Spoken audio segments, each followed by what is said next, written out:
אוקיי. אז מה שאני אסביר לכם בעצם השיעור, אנחנו למדנו שיעור שעבר על טאבים, שאני בעצם יכולה לחלק לי חלקים בתוך המסמך שלי ולהגדיר אם אני רוצה אותם שהם יתחילו ישר, אם אני רוצה שהם יהיו מורכזים, אם אני רוצה שהם יתחילו מצד שמאל, בתוך המסמך אני יכולה לסדר את זה. דבר נוסף שאני רוצה להראות לכם שיש אפשרות כזאת, גם בסרגל למעלה להגדיר, זה אפשרות של כניסה תלויה. בואו תראו מה זה ובואו תראו למה זה משמש אותנו. אוקיי. אני מראה לכם את התרגיל שכבר בעצם הראיתי לכם, שלחתי לכם אותו. ככה. קודם כל, כשאני מתחילה לכתוב בוורד רגיל, אנחנו למדנו על הסרגל הזה, ולמדנו שיש לי פה את האפשרות בצד ימין לשנות את הטאבים שלי. תמיד כשאני מתחילה, יש לי את מין שני משולשים כאלה, הפוך למעלה ולמטה, זה בעצם השוליים שלי, מכאן מתחיל הטקסט שלי. אם אני אגיע לתחילת הטקסט, אם אני נלחץ על Enter ויגיע לצד ימין כמובן, הנה הסמן שלי נמצא פה בתחילת השורה, אם אני נלחץ כאן למעלה, זאת הכניסה של השורה הראשונה. הוא בעצם מחולק לשני משולשים, אחד זה איפה תתחיל לי השורה הראשונה, והשני בעצם זה הכניסה תלויה. כדי לשים כניסה תלויה כאן, בתוך הציר של הסרגל שלי למעלה, אני צריכה גם פה לסמן, ללחוץ שהוא יהפוך פה לכניסה תלויה. כרגע זה נמצא על טאב ימני. אם אני אלחץ על לחיצה נוספת, זה מגיע לעשרוני, לקו, ואופה, פספסתי אותו. אני צריכה את המשולש בעצם. הנה הוא. כניסת שורה ראשונה, אני צריכה את המשולש ההפוך. כניסה תלויה. מה בעצם נותנת לי האפשרות של הכניסה תלויה? בואו תראו לפני שאני אראה איך עושים את זה. יש לי אפשרות ליצור פסקה, אוקיי? אם עשיתי כאן איזושהי מערכת של תורנות מטבח, יום ראשון כתבתי רגיל, את המשמרת שמתי פה טאב למעלה, שכל המשמרת יתחילו בדיוק באותו מקום, וכאן למעלה שמתי כניסה תלויה. מה זה אומר? זה כמו טאב, כשאני אלחץ פה על טאב זה יגיע בדיוק לפה, אוקיי? הנה זה כאן, אבל מה ההבדל בטאב? כשאני אסיים לכתוב בתחילת השורה, זה לא ימשיך פה בתחילת השורה מתחת ליום ראשון, אלא זה ימשיך כאן, זה יהיה ממש כמו פסקה. בואו תראו עוד דוגמה של זה.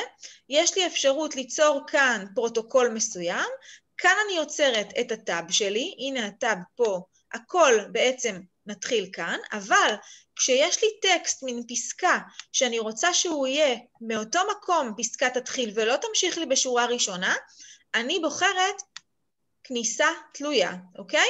בואו תראו איך אני עושה את זה. אני מתחילה לכתוב, אני רושמת למשל כאן, לא שמתי פה כלום עדיין, אני רושמת במשמרות שלי, אני יוריד את המודגש, אני רושמת משמרות, Enter. עכשיו אני רוצה לרשום יום ראשון. כדי לעבור לכאן, אני לוחצת על טאב ימני, כמו שלמדנו, ואני שמה, נגיד שהמשמרות יתחילו מפה, אוקיי? אני רוצה כאן לרשום את השמות של האנשים שיהיו במשמרת, אז אני אעבור לכניסה תלויה, כי אני רוצה שזה יהיה לי כמו פסקה בעצם, אוקיי? אתם רואות בצד ימין אפשרות של כניסה תלויה, ונגיד אני שמה את זה שזה יתחיל מ9.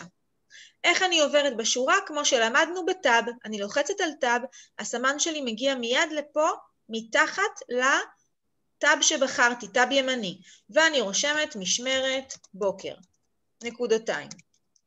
אני לוחצת על טאב, זה עובר מיד מתחת לכניסה תלויה, ופה אני מתחילה לרשום את האנשים שיהיו במשמרת בוקר, שזה יהיה צביקה ורונית, ושימו לב מה קורה כשאני מגיעה לסוף השורה, ושושנה, ודורון, וכשכבר אין לי מקום, הוא מיד עובר לשורה מתחת, אוקיי? בשונה מכניסה רגילה, אם לא הייתה לי פה כניסה תלויה, זה היה ממשיך מצד ימין רגיל. עוד פעם, אני לא רוצה לכתוב, אני לא רוצה לכתוב יום ראשון, אני רוצה ישר לעבור לטאב, כדי לרשום פה משמרת בוקר. סליחה, ערב.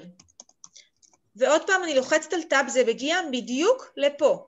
ועכשיו אני מתחילה לרשום את השמות שאני רוצה, או כל דבר שאני רוצה, זה יהיה בעצם כמו פסקה, זה יגיע לכאן בדיוק.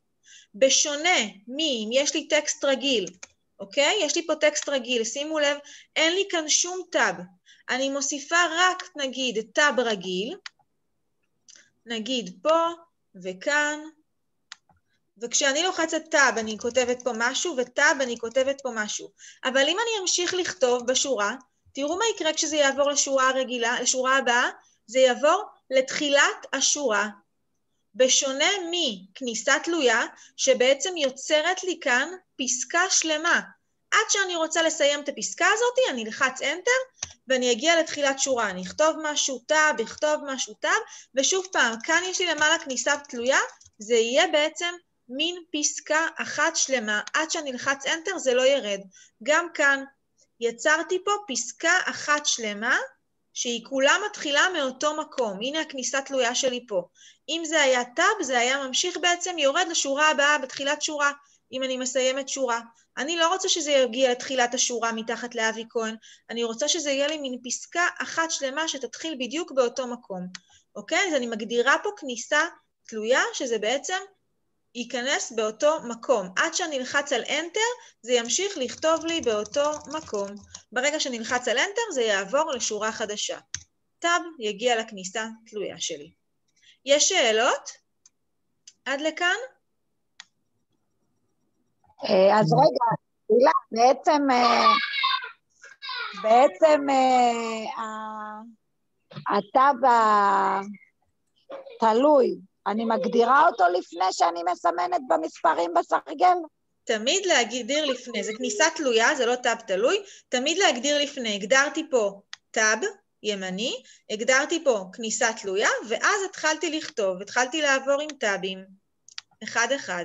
תמיד, אם לא תגדירי לפני, זה יכתוב לך רגיל פשוט. בסדר? יש עוד שאלות? ומורידים אותו דבר, כמו שתמיד, נכון? מה זאת אומרת?